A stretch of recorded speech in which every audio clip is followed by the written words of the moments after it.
Anker 625 Solar Panel 100W promises off-grid freedom in a foldable package. Either we have finally reached portable solar that just works, or it is another sunny brochure that wilts in real life.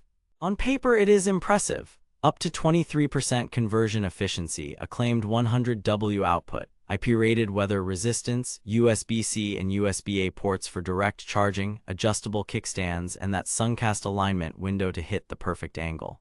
Sounds criminally generous for a travel-friendly panel, right? But here is the thing, portable solar lives or dies by physics and the sky.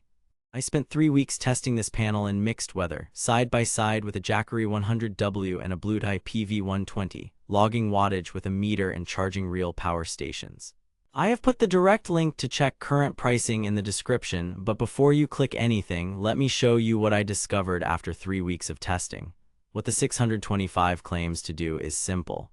Turn sunlight into reliable, convenient power for your power station and small devices. The key marketing promises are 100W output with up to 23% conversion efficiency, IP-rated weather resistance for outdoor use, USB-C and USB-A ports for direct charging without a power station, fast charging when paired with Anker powerhouse units via XD60. Sounds solid, right? Pretty bold claims for a foldable panel, but here is where things get interesting. Reality check. They claim 100W. What you actually get in real life is typically 60 to 85W in ideal noon sun, mid-70s ambient temperature, panel aimed correctly.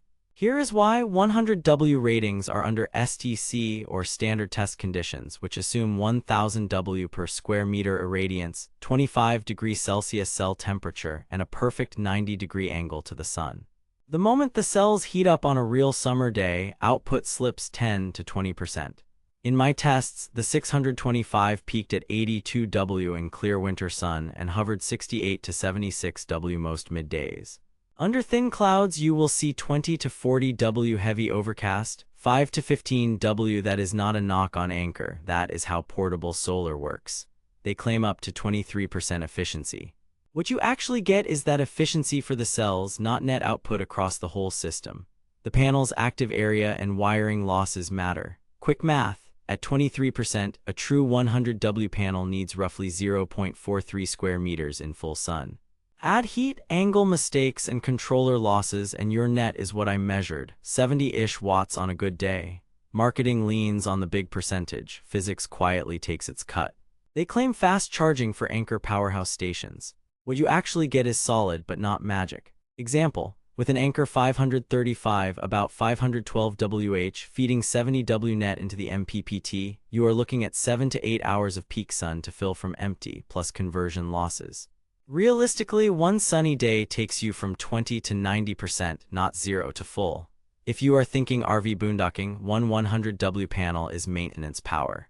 2 or 3 start to feel like daily recovery. They claim IP-rated weather resistance. What you actually get is a panel that shrugs off splashes and light rain, but you should keep the junction box and USB ports dry. The fabric is tough and the cells are sealed, but let's be real. Foldable panels are not meant to sit in a storm. Also, those adjustable kickstands are great until the wind gusts. I had to stake it down. That is not unique to Anker, just the portable panel reality. They claim you can charge devices directly via USB-C. What you actually get is up to 15W on USB-C and 12W on USB-A in good sun. Phones, earbuds, power banks, sure. Laptops, not really. It will trickle some ultrabooks in bright conditions, but do not expect stable 45 to 60W USB-C PD here. That spec is nowhere in the marketing because it is not there. Here is where things get interesting. Compatibility. The 625 ships with an XD60 cable and typically an XD60 to DC7909 adapter for Anker stations. If your power station uses MC4, Anderson, or a different barrel size, you will need an adapter. Not a deal breaker, just factor it in. Build quality. The 625 feels premium. The stitching is clean, the fabric is rugged, and the magnetic closure is firm. The handles are comfortable and the hinges do not scream budget. It weighs about 11 pounds, which is portable but not featherlight. After 3 weeks of folding and unfolding daily, no fraying. What the marketing does not mention, like all fabric panels, long-term UV can fade and eventually fatigue the hinge points. Some long-term reviewers report delamination over a year of heavy use. Anker's 24-month warranty helps, but treat it like a tool, not a roof tile. Portability and setup. 3 kickstand angles around 40, 50, and 60 degrees make aiming easy. The suncast alignment window is clever. You center the shadow dot and you are basically at the sweet spot. It saves time, especially if you are new to solar. The downside nobody tells you, you will still be chasing the sun every hour or two for best results. Set it and forget it equals set it and cut 20 to 30% output. Charging performance. The XD60 connection to Anker stations is clean and locks in well. With a Jackery power station via adapter, I saw a 2 to 5 W penalty versus direct XD60 to Anker, likely due to conversion and cable losses. USB-C direct to a Pixel phone hit 12 to 14 W consistently in clear sun but dipped below 5 W under clouds, which causes charge cycling. That is solar, not a defect. Just do not rely on USB ports for critical devices unless conditions are good.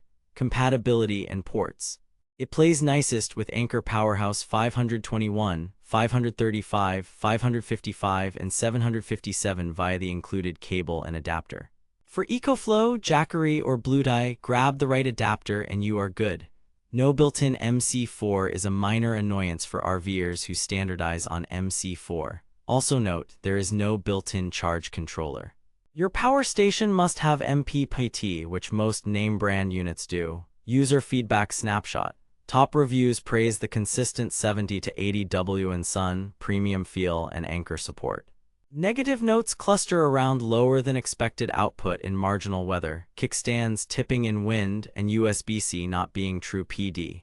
A few long-haul campers mention hinge wear after a season. Nothing unusual for this class, but worth budgeting for. Verdict: recommended with realistic expectations. If you are in the Anker ecosystem or want a well-built, portable 100W panel that delivers 60 to 85 W under decent sun, the 625 is a safe bet. Pros: sturdy build, smart alignment aid, reliable output for its class, solid warranty, and easy XD60 pairing. Cons: real-world watts are not triple digits most of the time, USB-C is phone-only, and you may need adapters for non-Anker stations. Price floats around the mid-200s to low 300s, competing with Jackery's Solar Saga 100 and Bluetooth's PV120. If you need truly fast solar charging, skip a single 100W and step up to 200 to 300W of panels. Otherwise, this is a dependable travel panel. Stay savvy out there. Thanks for watching. If this review saved you from wasting money or helped you find something actually worth buying, I have put the link to check current pricing and read more reviews in the description. And hey, if you do decide to buy through my link, it helps fund these investigations without costing you extra. Got questions about pairing this with your power station? Drop them below. I read every comment. Next up, I am pitting two 200W panels head-to-head to see which one actually hits the numbers. Subscribe so you do not miss it. Catch you in the next one.